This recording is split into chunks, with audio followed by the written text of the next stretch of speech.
আসসালামু আলাইকুম সবাইকে। আমাকে একজন জিজ্ঞেস করছে যে আমি কে বাংলাদেশের এই রাজনীতির বিষয়ে কথা বলার? আপনি কে ভাই? আপনি তো বিদেশে থাকেন, তাই না? আপনার নাম আচ্ছা এখানে উল্লেখ না করি। শোনেন, আমি বাংলাদেশের নাগরিক, ঠিক আছে? আমার কথা বলার যেমন রাইট আছে আপনারও আছে। হুম, আপনি সম্ভবত জামাত করেন। তো আপনি আমাকে বিএনপি দল করি মনে করে আপনি আমাকে যাতা ইচ্ছায় গালিগালাজ করে গেছেন। তো আমি আপনাকে আজকে কিছু কথা বলি। আমার সম্পর্কে যারা জানে তো তারা জানেই। আর যারা জানে না, দয়া করে একটু খোঁজ দিয়েন, আপনি জানতে পারবেন। আপনাকে বললাম, শুধু আপনাকে বললাম, আর কাউরে বলি নাই। আর দ্বিতীয় নম্বর কথা হচ্ছে, আপনার যে অশ্রাব্য ভাষা ছিল, আমি আপনাকে যেই নমনীয় সুরে যেই মানে আমি মানে প্রতিউত্তর দিছি আপনাকে, মানে আমার মনে হয় সেটা দেখে মনে হয় আপনার মাথাটা হেডি হয়ে গেছে, আই থিঙ্ক। আপনার সম্ভবত আপনি ড্রিঙ্কস করেন আমার ধারণা। আমি এই জন্য বললাম, আপনার প্রোফাইল ঘেটে আমি দেখছি আপনি ওইখানে কিছু বৈজ্ঞানিক ছবি দিয়ে রাখছেন। হ্যাঁ, পেট দেখায়া, কোমর দেখায়া, ধোলায়া নাচতেছে। আপনি ওইগুলাই দেখেন আর মনে হয় ড্রিঙ্কস করেন। ড্রিঙ্কসের ওই মধ্যে মনে করেন যে যা ইচ্ছা মাতালের মতো বলতে থাকেন। ভাই, আমি তো কাউকে গালি দেই নাই, আমি কাউকে কিছু বলি নাই, আমি কাউকে কোনো কিছু।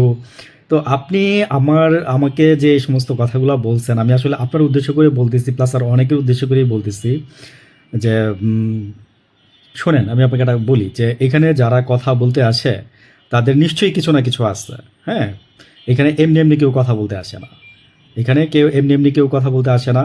উদ্দেশ্য দুইটা থাকতে পারে, এক হচ্ছে টাকা কামানো, আরেক হচ্ছে দেশপ্রেমিক হওয়া, দেশের মানুষের জন্য কথা বলা, দেশপ্রেমিক হওয়া, দেশের মানুষের মানে কথা বলা, মজলুমের কথা বলা। আমি আমার অনেক আগে ভিডিওতে বলে দিচ্ছি যে আমি মজলুমের জন্য কথা বলি।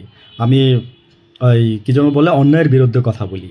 তো আপনাকে আমি এখনও সম্মান করেই কথা বলতেছি। তো যাই হোক, করেন, সমস্যা নাই। ওই যে যেটা করবেন সেটার রেজাল্টই পাবেন। আমি আমি বারবারই বলি। আর দ্বিতীয় নম্বর হচ্ছে আহ, হাদির পরিবার, লড়াকু পরিবার। হ্যাঁ, এই হাদির মতো ওই কাউকে আপনারা দমায় রাখতে পারবেন না। আপনি সম্ভবত জামাতে ইসলাম করেন। আমি এই কথাটা বারবারই কেন বলতেছি, আমাকে যদি কেউ জিজ্ঞাসা করেন উনি কে, আমি ওনার ডিটেলস আমি আপনাদেরকে দিয়ে দিব। তো এইভাবে জামাতে ইসলামের লোক, আমার কষ্ট লাগছে কোথায় জানেন? আমি আজকে কোনো দিন ব্যক্তিগতভাবে এই বিষয়ে কোনো দিন কথা বলি না, আমার বিষয়ে।